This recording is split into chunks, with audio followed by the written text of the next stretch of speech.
Bismillahirrahmanirrahim. Assalamualaikum warahmatullahi wabarakatuh. Alhamdulillahirrabbilalamin. Wassalatu wassalamu ala rasulillah wa ala alihi wa sahbihi wa mawalah amma ba'du. Sahabat beriman yang dimuliakan Allah, Alhamdulillah kita bertemu lagi di channel ini. Pada kesempatan yang berbahagia ini, saya mengajak kita semua untuk bersama-sama menyimak dialog ilmiah lintas agama. Tentunya banyak sekali ilmu, hikmah, dan manfaat yang bisa kita jadikan pelajaran dalam kehidupan kita sehari-hari. Penasaran seperti apa videonya? Mari kita simak bersama. Selamat mendengarkan. Qul in kuntum tuhibbunallah fattabi'uni yuhibbukumullah wa yaghfir lakum dzunubakum wallahu ghafurur rahim. Ya, sampai abang baca bahasanya bahasa Arab itu nanti sebentar terjemahan nggak tahu artinya dari bahasa Arab tersebut. Lebih baik saya bisa bahasa Arabnya, saya tidak tahu terjemahannya. Bisa saya caja. Tunggu. Saya bisa cari apa terjemahannya ini. Saya tidak bisa ditipu. Sekarang kau tahu terjemahannya. Apakah tahu aslinya? Apa sudah benar terjemahan sesuai dengan asli? Bahasanya memang saya bukan orang Arab. Aku tanya dulu samamu. Kamu bisa mengerti bahasa kitabmu? Pada mulanya adalah firman itu bersama-sama dengan Theos, dan firman itu adalah Theos. Bahasa Indonesianya nih. Ngerti nih. Pertanyaan saya, apa sudah sesuai dengan aslinya?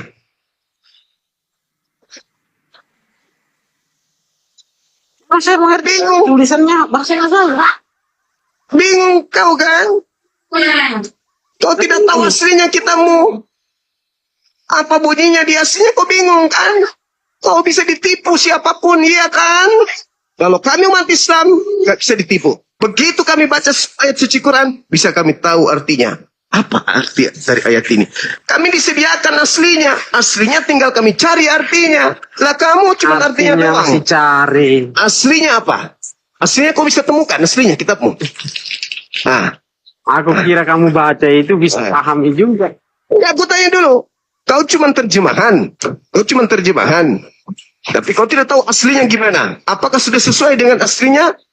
Kau nggak tahu kan? Nggak tahu. Iman buta. Asal percaya doang. Ini PR sampai Kenapa? bahasa Arab terjemahan. Cari. Ditanya artinya nggak tahu. Tinggal ku cari. Google. Google. Kan boleh. Kitab suci Al-Quran dengan terjemahannya lengkap. Nah sekarang saya tanya samamu. Bagaimana kamu tahu bahwa kitabmu itu sudah sesuai dengan aslinya? Apa dasarmu mengatakan itu sudah sesuai? Memang itu asli ajaran sudah.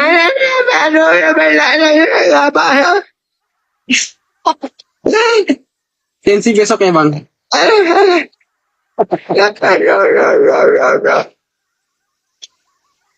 Kalau di lembaga Bible Indonesia itu sudah syarat, misalnya nih ya, syarat dengan kepentingan, syarat dengan masukan-masukan dari golongan tertentu, dari gereja tertentu, rumah itu, kamu bisa jamin itu tidak terjadi. Jangankan yang kayak begitu, anak Maria yang jelas-jelas manusia aja bisa mereka rubah menjadi Tuhan.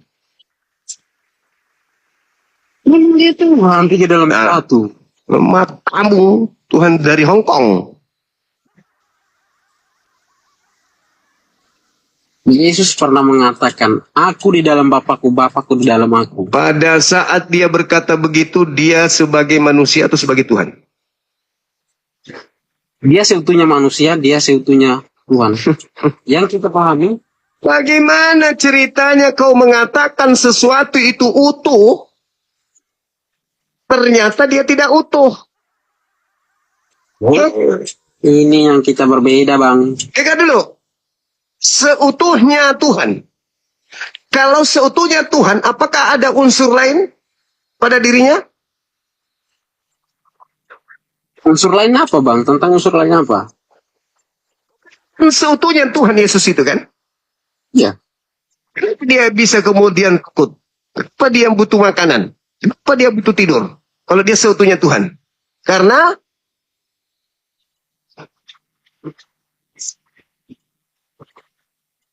Karena apa? Kenapa dia bisa ngantuk? Kenapa dia bisa tidur? Kenapa dia bisa makan? Ini yang sudah aku bilang dari tadi. Apa? Apa? Apa? Dia 3 dalam 1. Menjadi manusia. Dia Tadi seutuhnya Tuhan. Tadi seutuhnya Tuhan kan? Aku di dalam Bapakku. Tadi seutuhnya. Woi. Lo ngerti arti seutuhnya? Kalau dia sudah utuh Tuhan, kenapa ada sisi kemanusiaan? Katanya utuh Tuhan, seutuhnya Tuhan. Kenapa ada sisi jangkrik pada dirinya kalau dia seutuhnya Tuhan? Kenapa ada sisi kemanusiaan kalau dia seutuhnya Tuhan? Kenapa ada sisi kemanusiaan kalau dia sudah seutuhnya Tuhan? Kenapa bisa? Hah? Jawab aja bang. Bang Suma, agama saya memang tidak bisa ditelaah pakai akal. Karena agama saya tidak masuk akal. Lah gimana mau masuk tidak masuk kalau akal, begitu? Bang. Masuk akal aja Bang. kagak. Sebaliknya yang tidak masuk akal, Bang. Coba saya kasih tanya kau. Ini seutuhnya pisang dan seutuhnya boneka. Masuk di otakmu itu.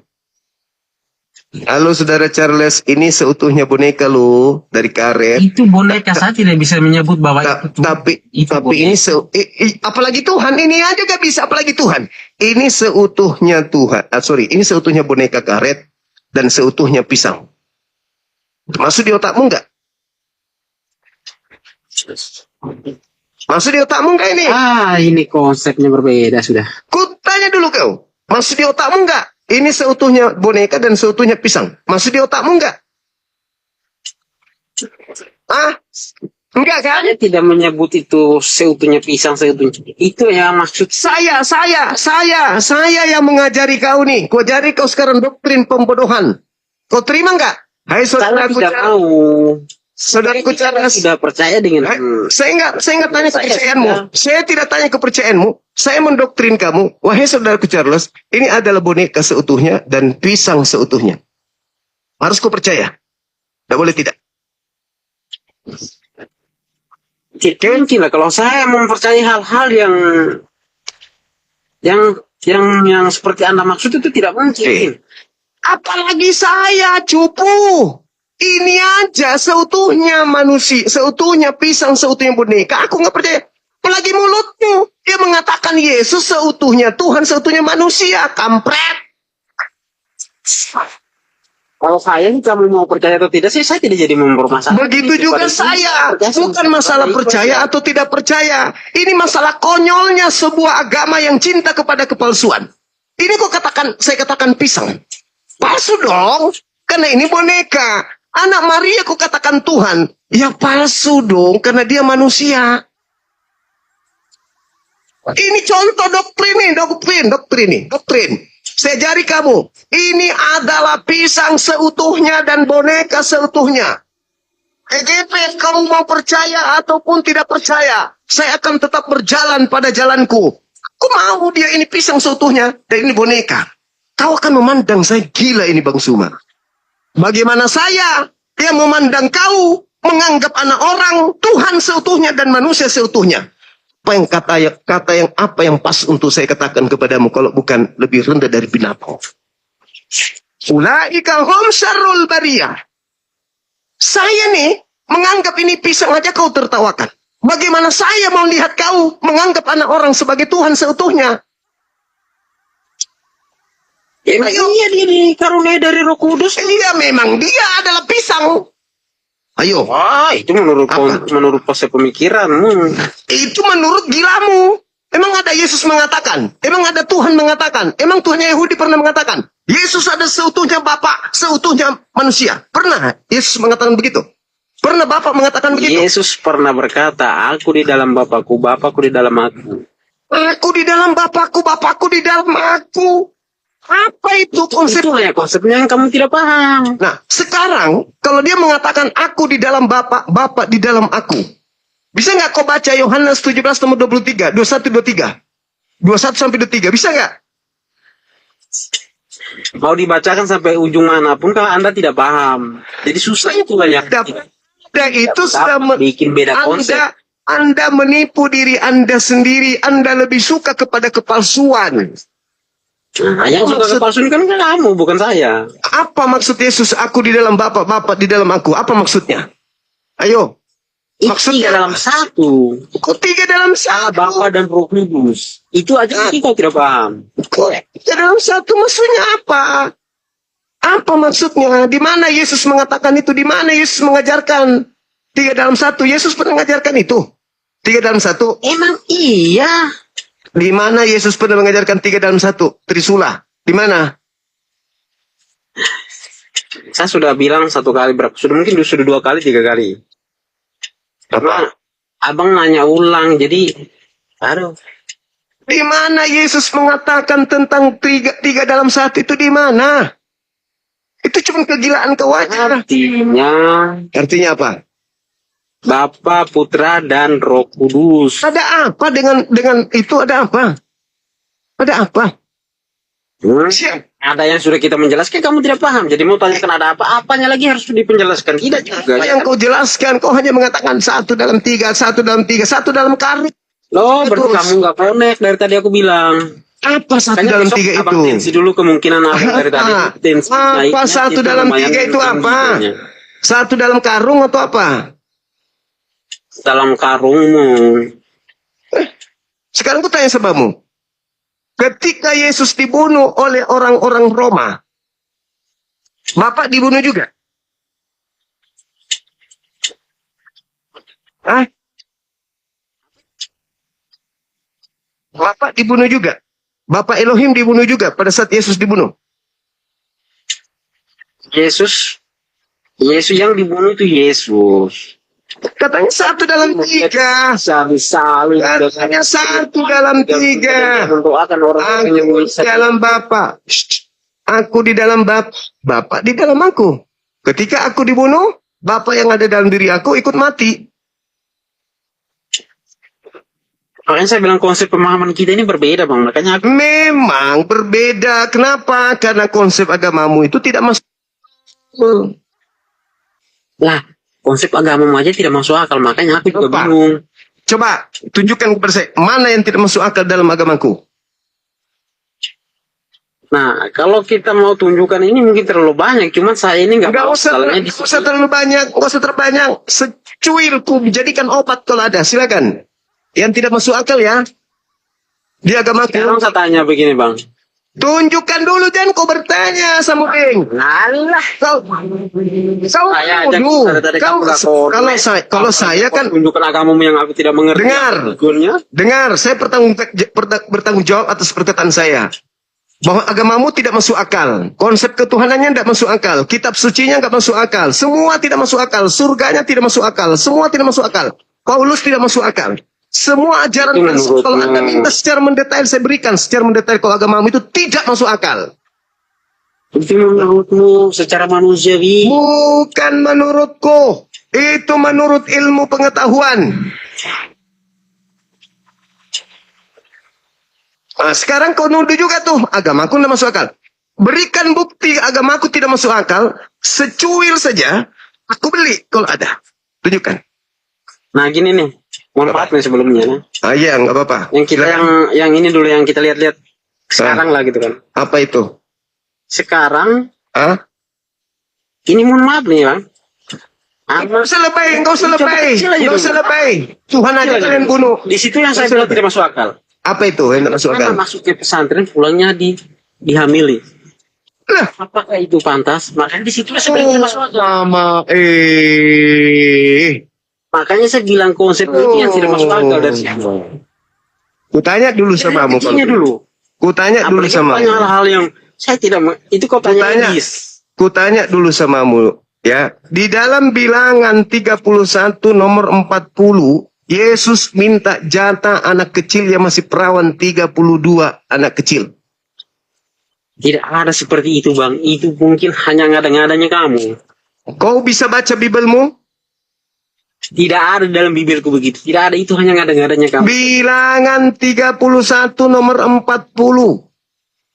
Yesus hanya ngada-ngadanya kau saja. Tidak ada. Yesus Aku tunjukkan dalilnya ya, biar kau waras ya. Nih, kau ya. Jadi kau Itu hanya dibuat-buat manusia, tidak ada tidak ada seperti itu. Itu hanya dibuat-buat, mungkin ditulis-tulis oleh manusia yang mungkin membenci saja, yang mengatakan seperti itu. aku tunjukkan samamu. Jangan kau banyak bacot kau, agama palsu. Biar kau tunjukkan hal itu pun saya tidak percaya. Kenapa kau takut? Kenapa? Saya tidak takut, walaupun seandainya kamu menunjukkan bahwa ini bebelnya, saya tidak percaya hal itu. Kenapa kau tidak percaya isi kitabmu sendiri? Sudah kau ambil dari agama lain, kau tidak percaya lagi. Kau buang aja itu. Itu kan hanya dibuat-buat, hanya berdasarkan kebencian saja. Siapa yang membuat?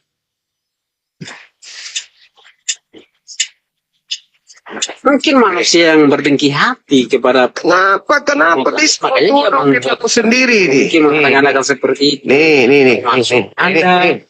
Aku tunjukkan. Nah, ini nih Bibelmu. Maka bilang agamamu itu tidak masuk akal nih. Aku buka artinya. Bang Zuma kok teman diskusi nih, bukan pendeta. Nih. Bilangan 31 nomor 40 Bible terjemahan baru.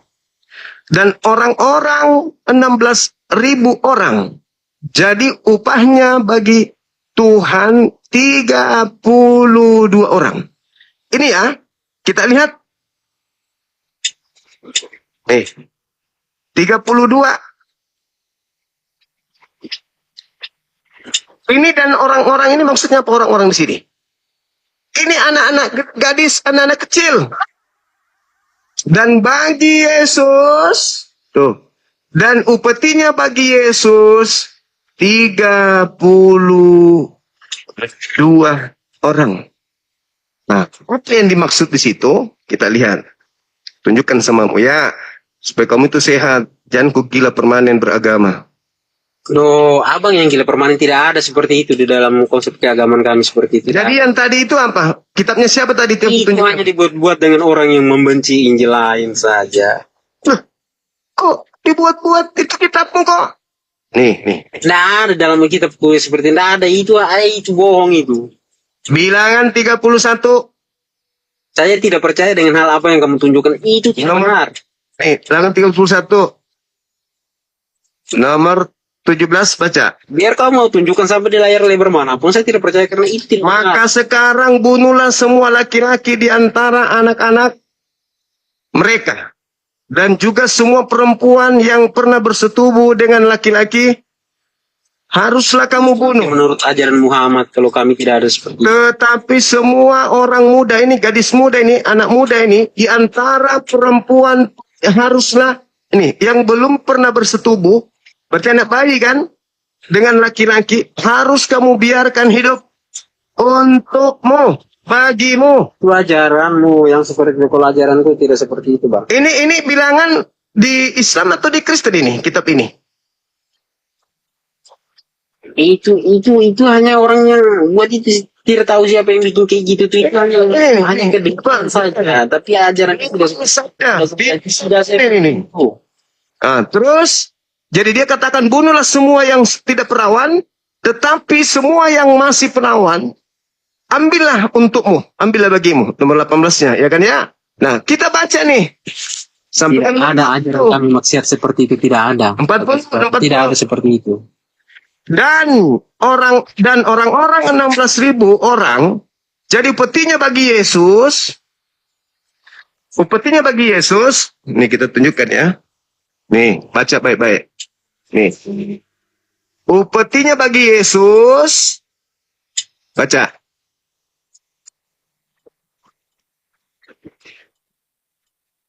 Upetinya bagi T tambah U, H tambah A tambah N. Bacanya Yesus. Saya ulang lagi. Kita ulang lagi. T tambah U, H tambah A tambah N. Jadi buatan oleh manusia itu, saya tidak Bacanya orang iri dengki yang membuat seperti itu. Yesus. Tapi ajar Berapa? seperti itu. Jadi Berapa jatah gadis untuk Yesus? Saya akan terkonek dengan apa yang ini. Saya tidak mengenal hal seperti itu. Saya tidak mau. 60 atau berapa nih jatah untuk Yesus nih? Saya tidak terpengaruh dengan hal itu. Itu hanya karena iri dengki saja.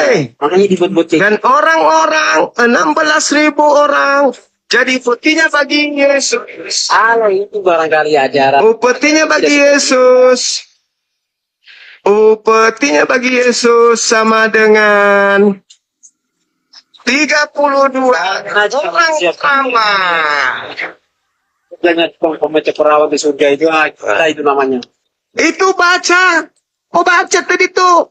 32 perawan untuk Yesus. Bilangan 31. Tuhan kok butuh perawan. Tadi kau bilang, kau yang ngomong tadi bukan aku yang ngomong. Kau yang ngomong 3 dalam 1. Berarti Tuhan di situ adalah Yesus. Yesus upeti buat kita. Dalam 3 dalam 1 pun kamu tidak paham. Jadi susah. Jadi sini yang sebenarnya susah. Tadi Yesus butuh berapa perawan? Petinya untuk dia berapa? Itu mungkin nabimu yang butuh perawan-perawan. Ajaran kau itu ada seperti itu.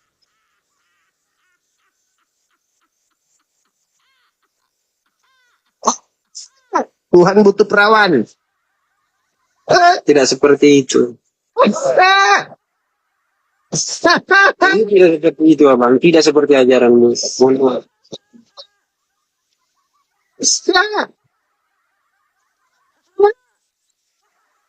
Itu hanya ajaran. Tidak seperti itu.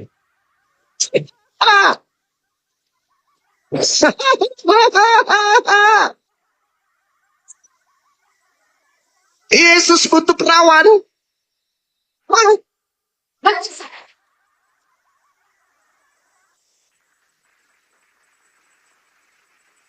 Itulah salah satu alasan kenapa para Kristen begitu naik di komen dan mau buka kamera.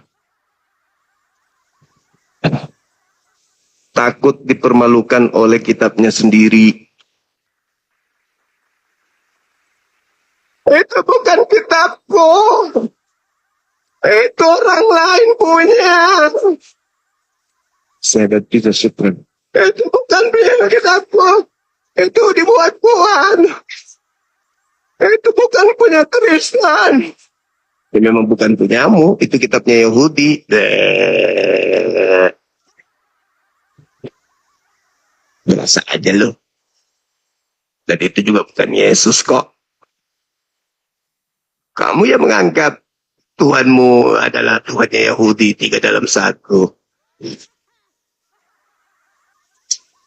Begitu Rabi ke kapal. Semangat malam. Yo, Abang Juma, selamat malam. Malam juga, silakan buka kameranya. Oh ya, Abang Juma saya tidak lama saja ini, cuman mau tanya saja Al-Quran saja, cuma 1 ayat saja juga, tidak banyak, sudah itu biar turun juga. Buka kameranya Abang, Nah, silakan. ini beneran mau pengen belajar juga, Bang. Iya, Ini orang awam. kalau mau belajar buka kamera dong. Oh ya, Silakan. Silakan Bang. sabar-sabar.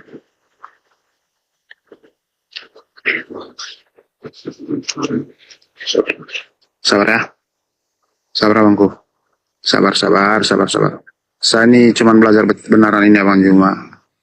Saya ini bukan mau ada banyak-banyak apa juga, tidak. Cuman mau itu saja. Tapi kan ada Kristen Abang. Saya percaya. Apalagi dengan kayak begitu modelnya, mana aku percaya. Ya, saya Kristen. Mana bisa dipercaya Kristen itu? Gak bisa. Kenapa di Kristen?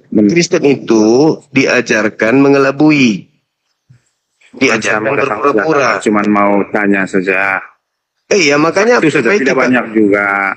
perbaiki kameranya. Saya kasih Anda garansi bertanya 10 pertanyaan. Saya nggak nanya apa-apa. Satu saja Bang. Nanya. Satu saja Bang, cuma tidak banyak. Cuma satu saja. 10 pertanyaan tentang Islam ke saya nggak tanya balik. Saya hanya menjelaskan. Kalau untuk 10 juga saya tidak sanggup. Satu saja ini, tidak banyak. Boleh ah. Disuruh Silakan. disuruh buka kamera gayanya begitu. Kalau ceritahu. Itu aja lah. Buka kameranya bang, saya nggak percaya Kristen abangku. Kenapa? Kalau dari tadi tuh orang naik macam mana tidak buka kamera, cuman mau tanya ayat ini saja Bang Juma.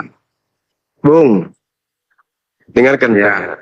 Tadi itu saya biarkan dia di sini karena memang belum ada Kristen yang lain, gitu. Adalah Buka kamera Bang Juma, dia silakan. kasih ya. Naik aja yang lain aja dulu ya. Nanti lain kali baru Oke. ya. Ya. Ya, Abang Juma sabar dulu, sabar. Begini, kalau ada Kristen yang itu hujat tidak boleh pakai hujat lah di atas komal. Kita ini kan diskusi. Iya, betul. Artinya harus ini, artinya kita yang awam juga. Contohnya kami yang awam ya Bang Juma ya. Iya, Bukan mau apa juga. Artinya kami juga mau pengen tahu lah. Artinya kalau naik di atas komal, diskusi yang baik, tidak boleh pakai hujat. nah, Artinya itu yang betul. saling mengisi mengerti lah macam mana kan. Ya, Benar itu sekali. sebenarnya. Siap. Ya, kalau ada yang hotel yang berhujat juga, itu kita usah kasih apalah. Tidak usah kasih naik lah, kasih turun saja. Tidak boleh. Oke, bosku. Tidak. Soalnya Abang Juma, kami penonton juga dari bawah ini tidak enak kedengaran juga tuh kalau baku hujat di atas. Jadinya Iya. Nah, Betul. Benar itu. oh ya, makasih ya Abang Juma, lain kali Terima bagus aja. kasih. Baik. Saya nggak percaya, Bang. Kalau Kristen dalam hal agama, saya nggak percaya. Tapi kalau dalam hubungan muamalah, saya percaya.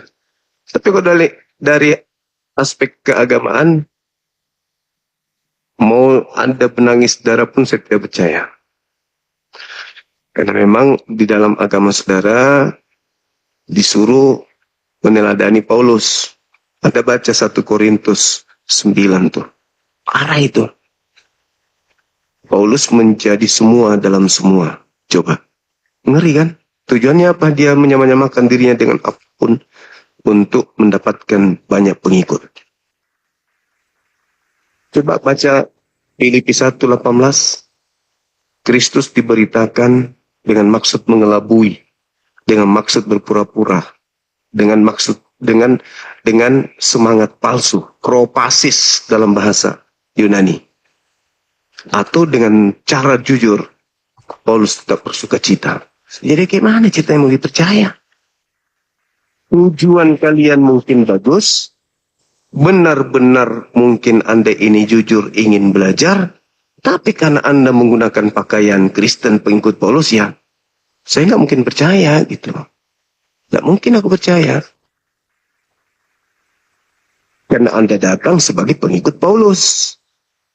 Paulus mengajarkan kalian berpura-pura. Paulus mengajarkan kalian mengelabui, bersemangat palsu. Bang Suma, aku begini, semangat palsu. Itu kawan, apalagi kalau sudah dibilang kasih.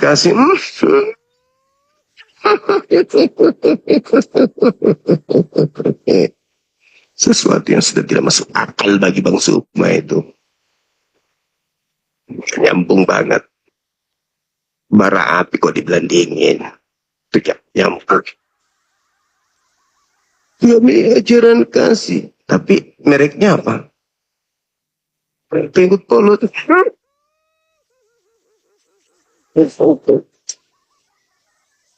Gak nyambung banget. Dia orang idiot yang bisa ditipu. Halo, semangat malam. Halo, Ya. Katolik Protestan. kalau saya Katolik. Boleh buka kamera, silakan, Abang, silakan. Oh, bisa nih buka kamera ya? Iya, boleh dong.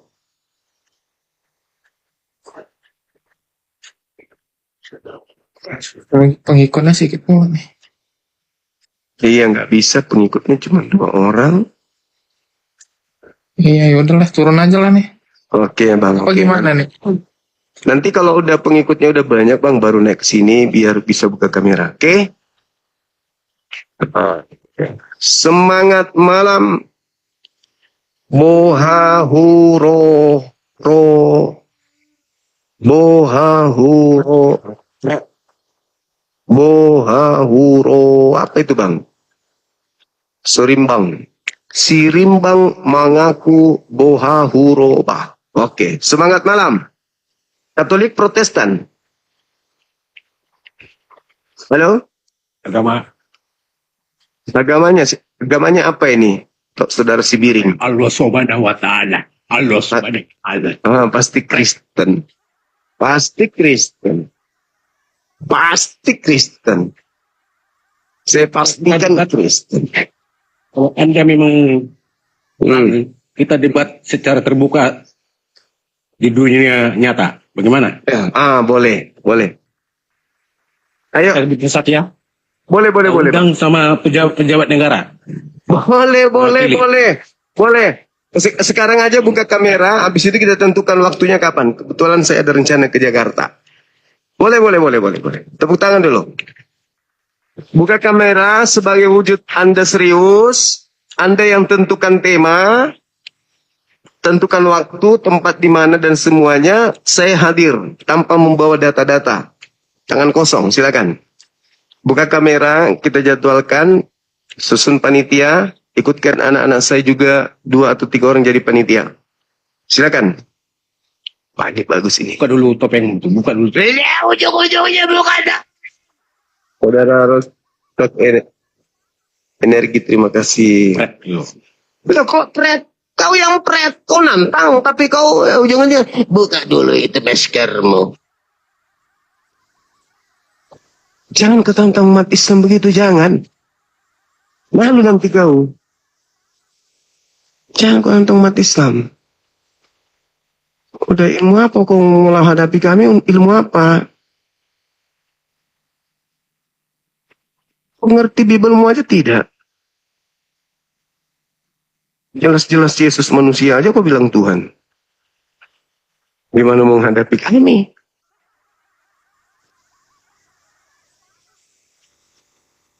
Semangat malam.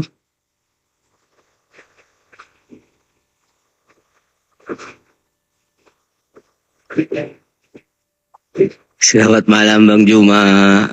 Malam juga Bang. Katolik Protestan apa begini? Saya Protestan Bang Juma. Wah, keren. Ini baru laki-laki. Itu dong. Jangan kayak yang lain. Nah, ya, salam kenal. boleh saya ucapkan salam? Boleh. Silakan. Assalamualaikum warahmatullahi wabarakatuh. Waalaikum. Masya Allah, luar biasa. Ya. Jadi begini Bang Juma. Siap. Saya mohon izin, di sini saya tidak bermaksud menyalahkan siapapun. Dan saya tidak bilang saya yang benar. Karena kebenaran itu hanya milik Tuhan semesta alam. Kalau bahasanya kita Islam, milik Allah subhanahu wa ta'ala. Mohon maaf, saya tidak maksud meledek. Tapi menurut bahasa orang Arab begitu. Ya, saya pribadi menghargai semua agama. Menurut saya pribadi, semua agama itu benar. Karena menurut saya, keenam itu agama dianugerahkan Tuhan untuk seluruh manusia, untuk memagari manusia itu supaya tidak dicekrak oleh iblis.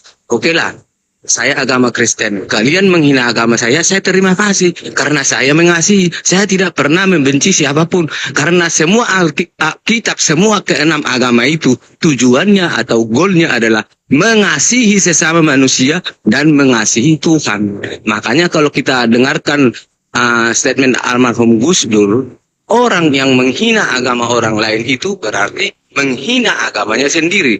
Orang yang menghina orang lain itu berarti menghina Tuhan itu sendiri. Kenapa?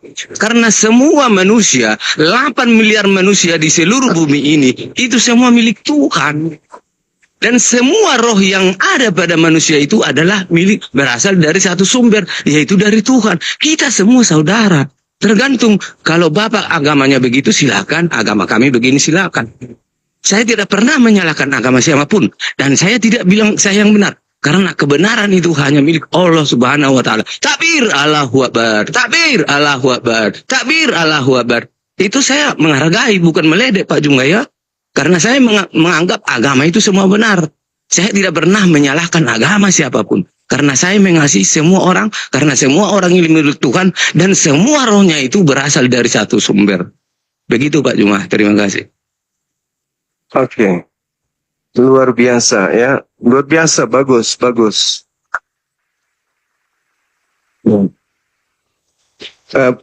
Pola yang saudara gambarkan ini, itu pola yang bagus-bagusnya.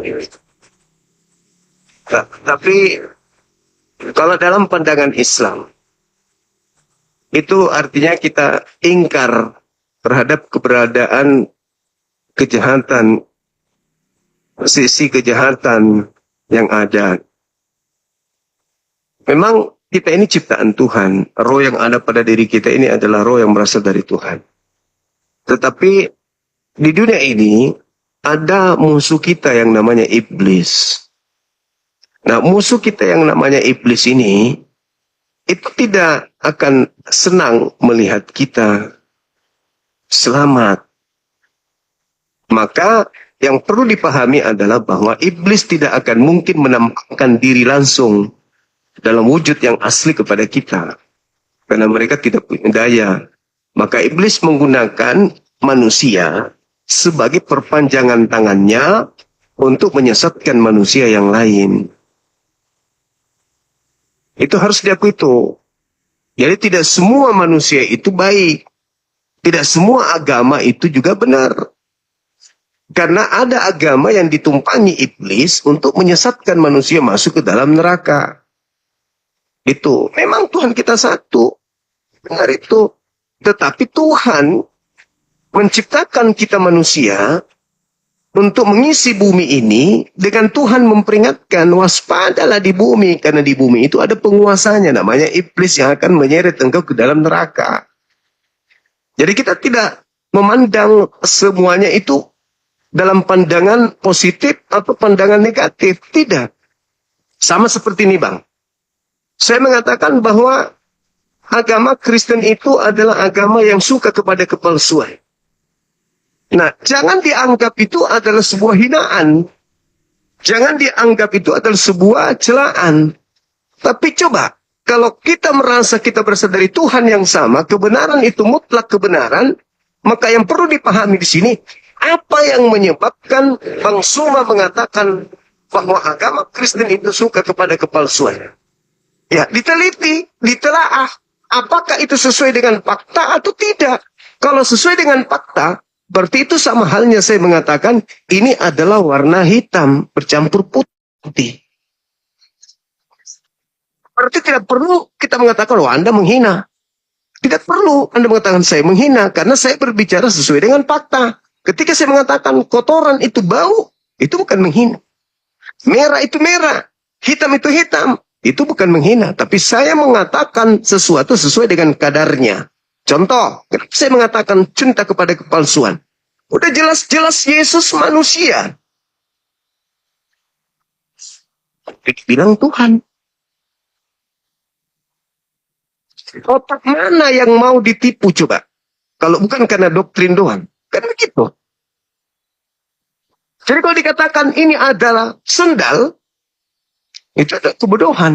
Itu adalah pembodohan. Dan kalau diyakini ini adalah sendal, maka orang itu tidak waras. Itulah yang saya katakan bahwa ketika kita melakukan pendekatan agama, hubungannya dengan akal sehat dan kewahyuan, maka tidak semua agama itu benar. Mungkin mengajarkan kebaikan, mungkin. Tapi baik belum tentu benar. Bang, jadi kalau Anda mengatakan semua agama sama, semua agama itu baik, ya, semua agama mengajarkan orang menjadi baik. Tapi, iblis pun datang dengan tujuan mengelabui dengan berpakaian baik. Dan setan, Bang, tidak pernah marah kalau dibilang setan. Hei setan, tidak pernah marah setan itu. Artinya, kejahatan menurut setan itu adalah sebuah kebaikan. Nah, jadi kalau ada orang memandang semuanya baik, hati-hati. Hati-hati juga. Semuanya baik, hati-hati. Menyembah kepada yang bukan Tuhan dibilang baik. Ya itu hati-hati tuh. Itu cara iblis untuk menjerat. Ketika Tuhan mengatakan, jangan kau makan yang satu itu ya. Iblis datang, enggak sama semua kok. Semuanya baik kok, makan aja. Itu cara iblis tuh. Jangan kau makan ini, jangan kau makan itu. Iblis datang, enggak makan, semuanya halal. Enggak ada yang haram. Itu iblis tuh. Itu Bang, jadi kita tidak bisa Karena kita ingin kedamaian, maka kita mengatakan semuanya baik. Agama semuanya baik. Sampai kita membiarkan aja orang, itu berarti kita jahat. Contoh nih, ketika Yesus mengatakan, konon Yesus berkata, di dalam Markus 16, nomor 16 sampai nomor 20, atau 16-nya aja. Beritakanlah Bible kepada seluruh makhluk. Baptislah mereka dalam nama Bapa, Anak, dan Roh. Bagi yang percaya baptis. Dalam nama Bapa, dalam nama Anak, dalam nama Roh. Dan yang tidak percaya akan dihukum. Nah, kalau Anda menganggap agama Anda ini adalah agama yang benar, dan Anda percaya bahwa Markus 16 ini adalah sabda Yesus, kalau Anda cinta kepada manusia, Anda punya kasih kepada manusia, maka beritakan Bible itu kepada seluruh manusia, agar manusia semakin banyak percaya, dan mereka kemudian tidak dihukum. Tapi kalau Anda menganggap semua agama benar, Anda tidak beritakan Bible, berarti orang nggak percaya, berarti Anda membiarkan orang dihukum. Itulah yang ada di Islam. Beritakan, ajak, seru manusia kepada jalan Tuhanmu dengan kebenaran, dengan hikmah. Nah, kalau kami tidak menyeru, berarti kami tidak kasih. Kami membiarkan kalian ke neraka. Maka kami harus menyeru. Wahai manusia, yang kau sembah itu bukan Tuhan.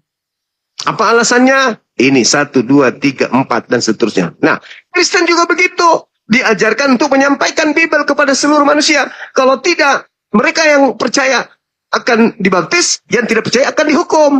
Kalau kasih Kristen itu, maka dia harus, supaya umat Islam ini tidak dihukum, beritakanlah Bible itu kepada kami. Supaya kalian tidak masuk neraka, kami beritakanlah Al-Quran itu kepada kalian. Nah, kalian datang memberitakan Bible, kami hadir memberitakan Al-Quran. Kita adu. Maka apa yang terjadi? Anda mengatakan agama Anda benar. Saya mengatakan agama saya benar. Lalu kita uji. Inilah fungsinya kemudian kita berdialog, berdiskusi. Jadi dalam perjalanan berdiskusi, ada yang marah, ada yang benci, ada yang kesal. Nah, yang menghujat, yang memaki, yang menyerang, membabi buta itu adalah mereka yang gengsi terhadap kebenaran. Dia marah karena kejahatan yang ada dalam agamanya diungkap, dibuka. Tabir yang mereka sembunyikan, ada yang mengungkapkan, ada yang menyampaikan. Marah, maka naiklah maki-maki dan segala macam. Itu fakta, itu real. Tapi kalau ada orang yang kemudian menyampaikan, membuka diri, ada yang mau bertanya silakan, ada yang ingin berdiskusi silakan, berdebat silakan. Orang itu berarti percaya diri terhadap agamanya, bahwa agamanya adalah benar. Tapi kalau ada sikit-sikit marah, sikit-sikit maki, sikit-sikit menghujat, nyerang pribadi, berarti dia tidak pede dengan agamanya. Atau jangan-jangan dia tidak pernah belajar tentang agamanya sendiri. Begitu abangku. Jadi semua agama baik, tapi tidak semuanya benar. Silakan. Oke, terima kasih atas argumennya Bang Juma. Sangat-sangat bagus, tapi menurut saya tidak membawakan atas nama agama. Karena kalau saya bawakan atas nama agama, ujung-ujungnya akan debat. Saya tidak mau berdebat, soalnya karena kita hidup di Indonesia bebas menganut agamanya masing-masing. Menurut saya pribadi, jika orang itu kebelet mau buang air, ya harus dia sendiri yang ke kamar mandi. Jika orang itu meninggal dunia, ya harus dia sendiri yang masuk ke liang lahat. Jika orang itu mau masuk surga, sesuai dengan amal kebaikannya. Biarpun kita berteriak-teriak membilang orang itu, kalau dia tidak mau, percuma juga. Masya Allah, sangat luar biasa pemaparan dari kedua belah pihak, sehingga membuat dialog ini semakin lebih menarik. Sahabat beriman yang dimuliakan Allah, tetaplah di channel ini, dan mari kita lanjutkan kembali. Selamat mendengarkan. Jadi, pribadi masing-masing mau masuk surga atau mau masuk neraka, urusan pribadi masing-masing. Bagus, Bang Juma mengungkapkan seperti itu, saya bilang bagus. Cuman percuma kita bilang kalau orangnya nggak mau dengar. Percuma kita debat karena tidak ada titik temunya. Karena saling mengakui agama yang benar. Makanya saya bilang saya tidak pernah menyalahkan agama siapapun. Dan saya tidak bilang agama saya yang benar, saya pribadi. Tetapi saya hanya percaya kepada Tuhan. Kalau menurut agama Islam, Allah Subhanahu wa Ta'ala. Menurut saya pribadi itu satu. Cuman pemahaman orang-orang tiap agama berbeda-beda. Kenapa harus 6 agama? Sama seperti rumah. Kalau cuma dikasih 1 tiang, nggak bakalan jadi pagar. Tapi kalau dikasih 6 agama, itulah memagari umat manusia dari cengkeraman iblis. Kenapa? Boleh kita lihat gitar. Kenapa senarnya 6? Beda-beda semua, nggak ada yang sama. Untuk menghasilkan bunyi yang indah. Begitu juga agama. Tuhan anugerahkan agama untuk menghasilkan pujian yang indah bagi Tuhan. Menurut saya tidak bilang dan saya tidak pernah menyalahkan agama siapapun, dan saya tidak bilang saya orang benar, karena kebenaran hanya milik Allah Subhanahu wa Ta'ala. Takbir, Allahu Akbar. Takbir, Allahu Akbar. Takbir, Allahu Akbar. Terima kasih. Ya, baik. Yang Anda sampaikan itu tidak keliru. Yang Anda sampaikan itu baik. Tapi kita ini kan dibekali akal. Seperti tiang. Anda katakan tiang 6 sebagai penyangga kemudian rumah. Ya, itu pandangan Anda sebagai orang yang memiliki akal. Memandang tiang rumah kan gitu. Tapi sekarang ini tiang rumah itu tidak bisa berpindah ke sudut yang lain. Ketika sudut di mana dia berdiri, di situ sudah digerogoti oleh aneh-aneh, dia nggak bisa pindah kepada tempat yang lain. Berbeda dengan kita manusia yang berakal ini.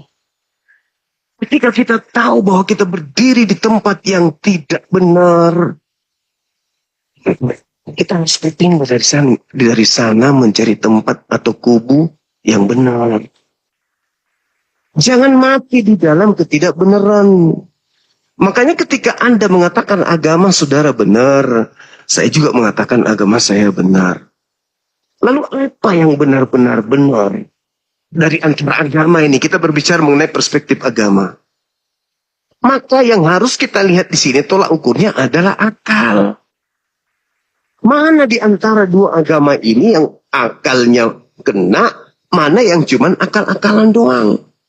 Karena Tuhan menciptakan akal, dan Tuhan yang mewahyukan kemudian kitab suci yang berupa firman-Nya, maka yang benar-benar firman Tuhan itu adalah yang klop dengan akal. Tidak mungkin Tuhan menciptakan akal, lalu menciptakan manual book yang bertentangan dengan akal itu sendiri.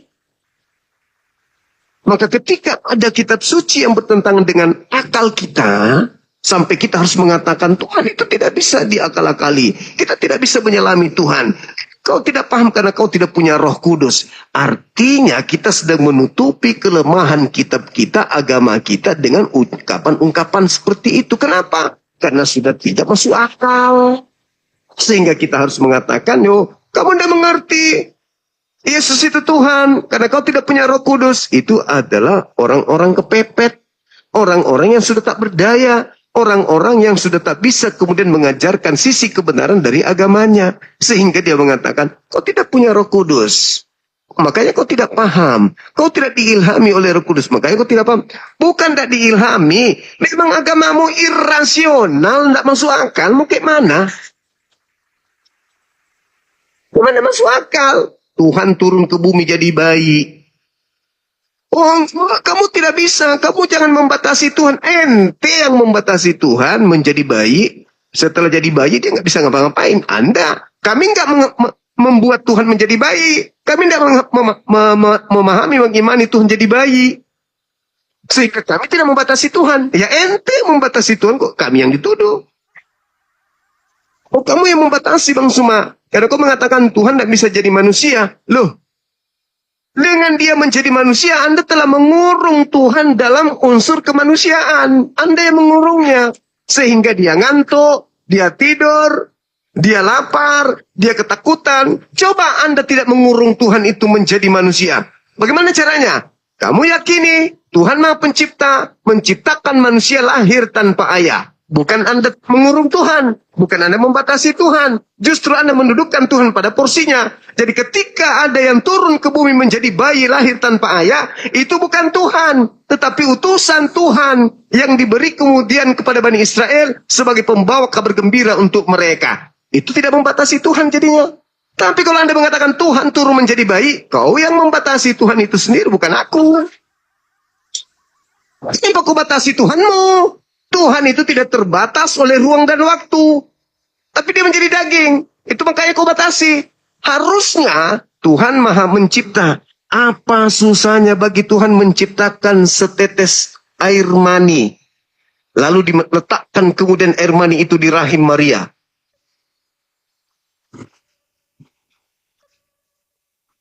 Lalu membuahi.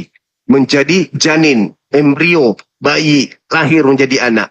Sulit bagi Tuhanmu menciptakan sperma. Kan tidak sulit. Lalu kenapa kau terlalu euforia sekali? Wah, ini pasti Tuhan lahir tanpa ayah.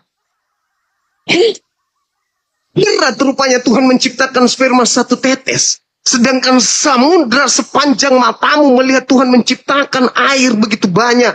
Masa Tuhan tidak bisa menciptakan setetes air mani? Atau jangan-jangan kau ingin melihat Tuhan menciptakannya? Kau harus saksikan sperma datang.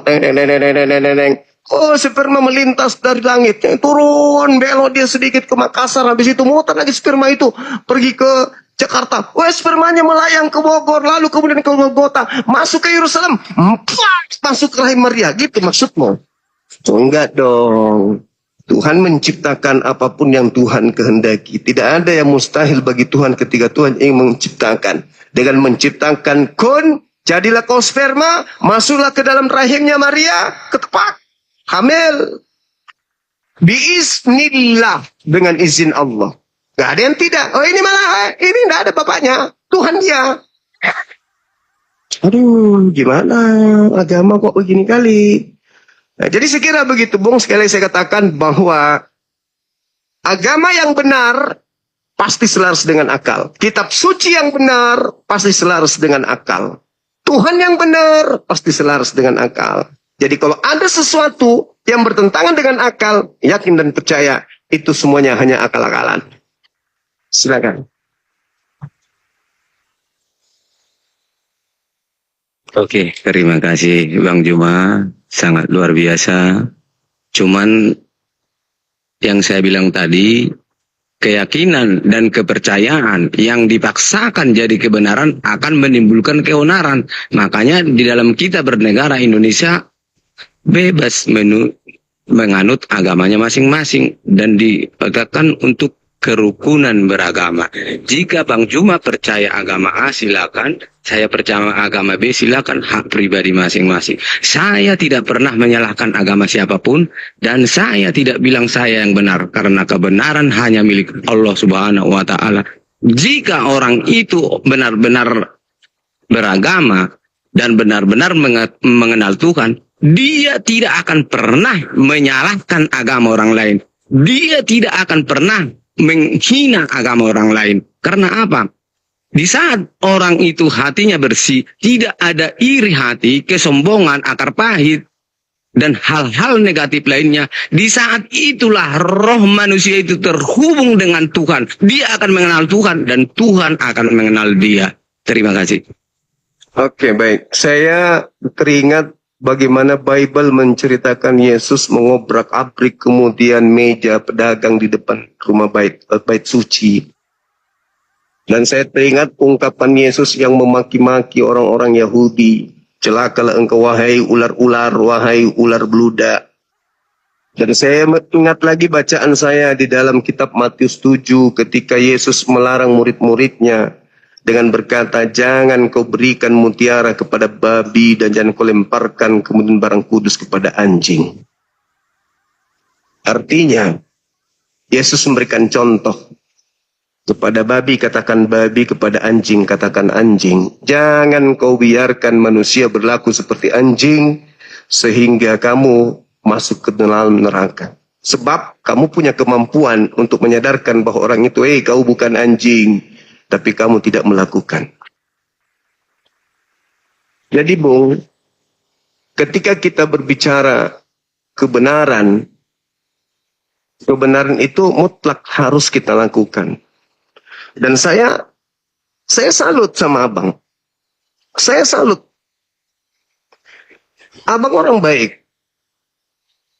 Tapi orang Kristen baik satu orang itu tidak sanggup kemudian menutupi gerakan-gerakan kristenisasi di Nusantara ini untuk dihentikan. Sayangnya itu di situ. Cuman satu orang Kristen aja yang seperti abang ini. Satu orang baik, Bang Henry Sitohang, dari pihak Kristen, tidak bisa menghentikan para misionaris tampil seperti ustadz. Tidak bisa menghentikan para misionaris masuk ke pesantren-pesantren. Tidak bisa menghentikan lembaga Bible Indonesia untuk berhenti menggunakan istilah-istilah Al-Quran. Satu saudara Henry Sitohang hanyalah seperti buah daripada yang manis di tengah-tengah buah yang busuk. Sayang sekali, andai saja saudara Henry Sitohang ini sama semua dengan Kristen yang lain, tidak ada misi kekristenan, misi memurtadkan, misi penginjilan dan seterusnya, maka antara Islam dan Kristen akan berlaku seperti Hindu dengan Islam, Hindu dengan Buddha, Hindu dengan Islam, Yahudi dengan Islam. Tidak ada debat lintas agama. Tapi karena Kristen suka kepada kepalsuan, memakai istilah-istilah Al-Quran yang mereka tidak imani, memakai Tuhannya umat Islam yang mereka tidak sembah, memakai gelarnya Nabi Muhammad yang mereka tidak imani, maka kami hadir seperti ini adanya. Apologet Islam terbentuk, yang membentuknya adalah para misionaris Kristen. Para penghujat Islam yang membentuk kami ada. Kami lahir dari rahim para penghujat Islam. Kami lahir dari gerakan para misionaris Kristen. Mereka lah yang mencetak kami sehingga kami ada. Kalau saudara Henry Sitohang ini menjadi pemimpin seluruh Kristen di Indonesia dan memberikan kemudian ultimatum, jangan nyamar-nyamar seperti Islam. Jangan kemudian Anda menggunakan istilah Islam. Hentikan semua gerakan-gerakan kristenisasi dengan menghalalkan segala cara. Maka tak perlu ada apologet Islam Indonesia. Saya sendiri yang akan membekukannya. Tapi faktanya tidak. Misi kekristenan di Nusantara ini masif, terstruktur dan terencana. Sudah ada program-program bagaimana di provinsi ini, bagaimana di kabupaten ini, bagaimana di kota ini. Sudah ada programnya. Maka apakah kami akan diam? Tidak. Andalusia, Spanyol, saya katakan tadi, itu 700 tahun pemimpinan Islam di sana. Berjaya di sana. Kerajaan Islam berjaya sana. 700 tahun kurang lebih. Coba. Terguling dalam waktu sekejap hanya oleh satu perempuan penguasa. Islam hilang seketika. Apalagi di Indonesia yang seabad pun belum. Usia negara kita baru berapa tahun, baru berapa puluh tahun. Orang Islam mayoritas di Indonesia tidak seperti orang mayoritas Islam di Andalusia pada saat itu. Di Indonesia sibuk dengan kesibukan sendiri. Tidak pernah peduli dengan dunia apologet. Bagaimana mereka mempertahankan akidah. Mereka sibuk dengan kehidupan mereka masing-masing. Mayoritas, tapi lemah. Bagaimana mau bertahankan Islam itu lama? Kalau kita semuanya membiarkan misionaris itu ke sana kemari, menenteng kemudian kopiah, berjubah, pakai jilbab di mana-mana, tetapi mengajarkan isi Bible. Maka oleh karena itu, ya saya katakan sekali lagi, kalau seluruh orang Kristen sama seperti saudara Henry Sitohang ini, maka apologet Islam Indonesia tidak perlu dibentuk.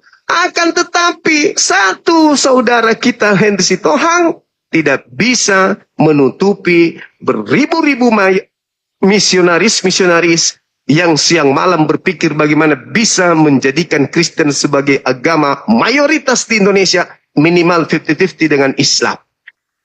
Saya kira begitu, Pak.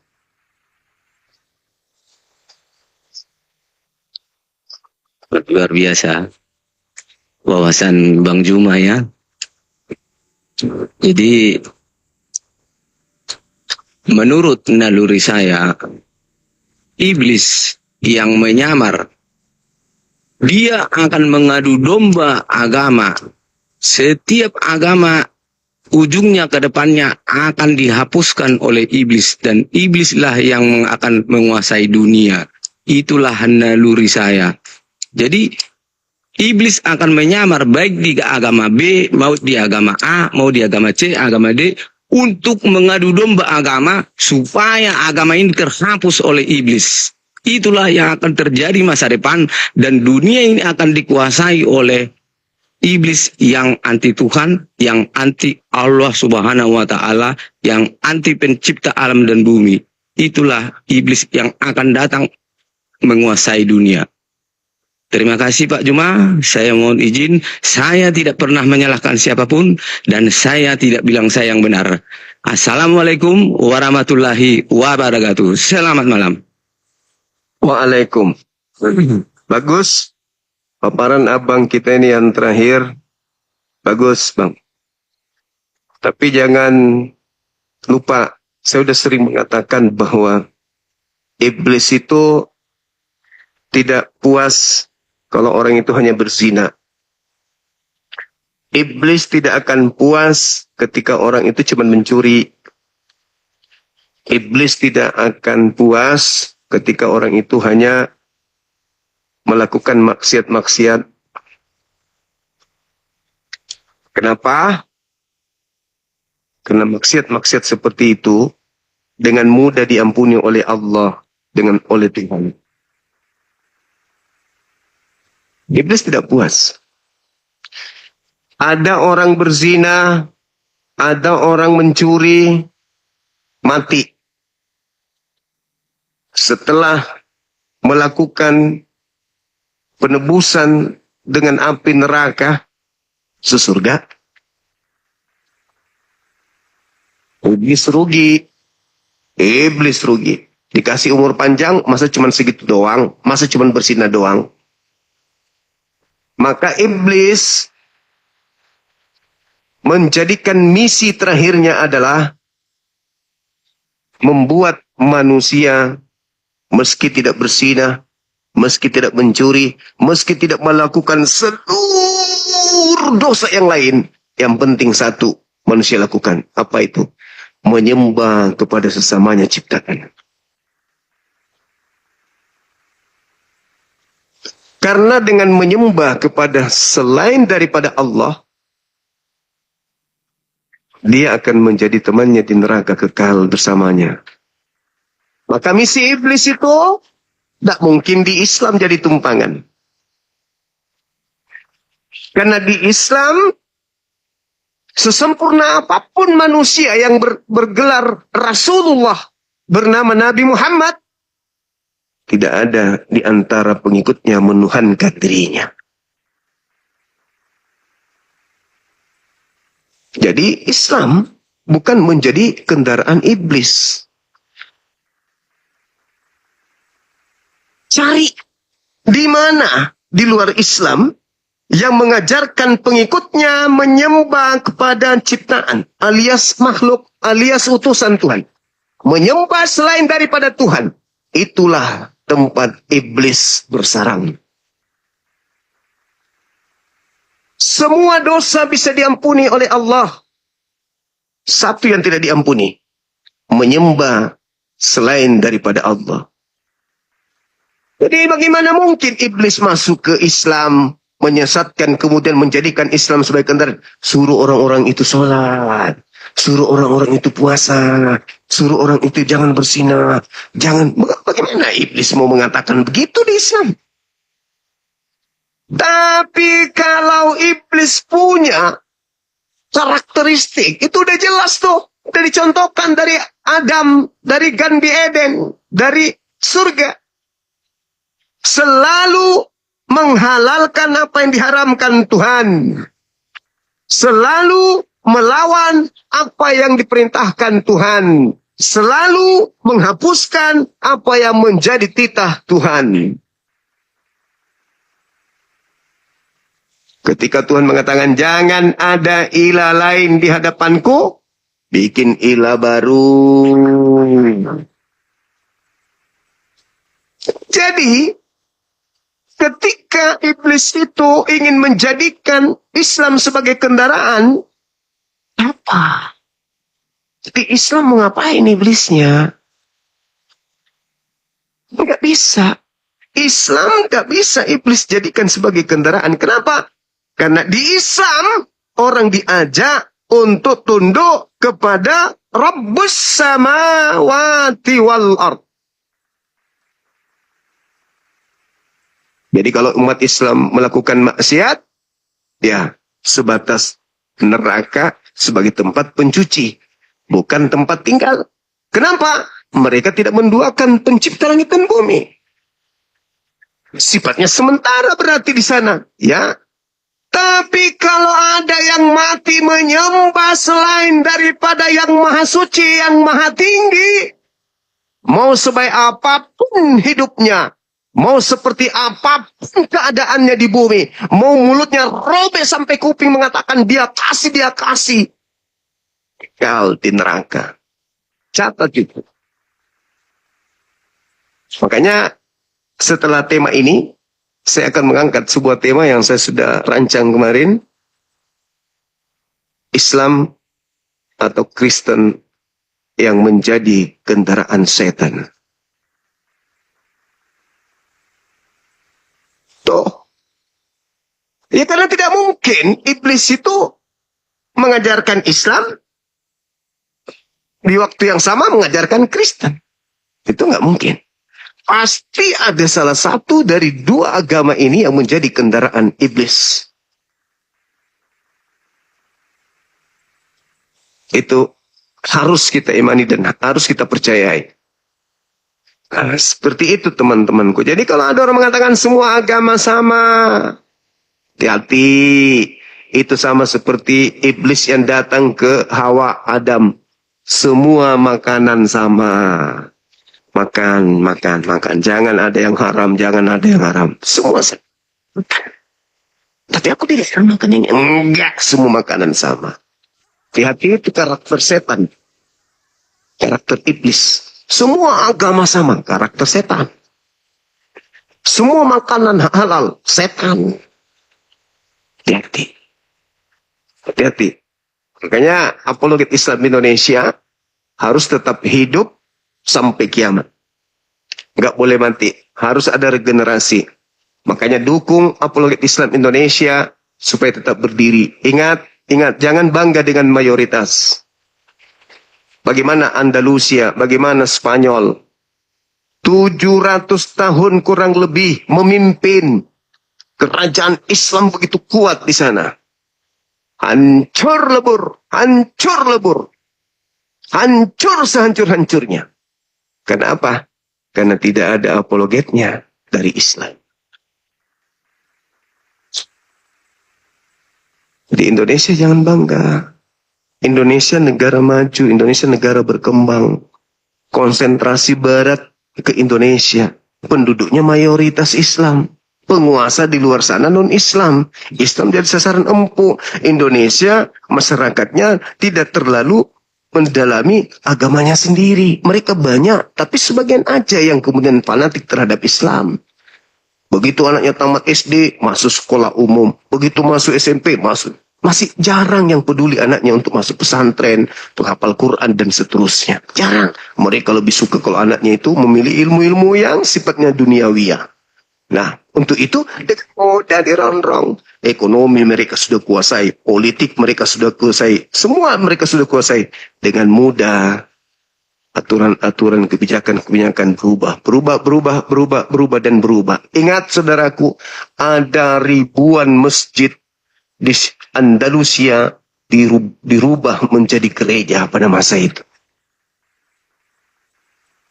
Jangan bangga, oh kami provinsi kami banyak masjid. Jangan, hati-hati, lawanmu bukan manusia coy. Lawanmu bukan manusia. Jangan kau bangga. Oh kami Islam banyak. Tuh hati-hati. Hati-hati. Bagaimana dinasti-dinasti Islam itu hancur lebur dikarenakan karena mereka nggak peduli tentang keyakinan dan akidahnya. Apakah kurang orang berilmu di sana? Enggak. Apakah kurang orang yang beriman di sana? Banyak. Tapi mereka tidak mengetahui kelemahan musuh. Mereka memperkuat pertahanan, tapi susah untuk menyerang. Sehingga para ilmuwan dan temuan-temuan ilmuwan Islam diambil oleh mereka, lalu diklaim oleh mereka. Mereka lalu menemukan ini, mereka lalu menemukan ini, mereka. Padahal itu semuanya berasal dari ilmuwan Islam pada masa itu. Itu saudara-saudara. Jadi dukung apologet Islam Indonesia. Ini cita-cita kami udah bicarakan di internal. Kita cari gereja di Indonesia yang dijual. Kita bangun masjid sebagai pusat pembelajaran apologet Islam Indonesia. Jadi teman-teman saya non-muslim, kalau ada gerejanya yang dijual, tolong DM kami. Kami berniat baik untuk menolong kalian. Berikan kepada apologet Islam Indonesia. Apologet Islam Indonesia yang akan memiliki masjid sendiri, yang berasal dari bangunan yang tadinya tempat menyembah manusia, akan kami jadikan berubah menjadi tempat menyembah Tuhan pencipta manusia.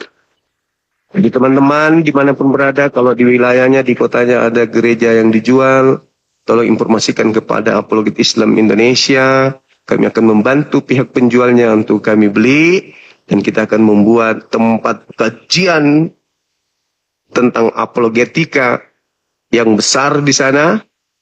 Yang tadinya tempat menyembah manusia, berubah menjadi tempat menyembah pencipta manusia. Tolong, ini serius, ini bukan main-main.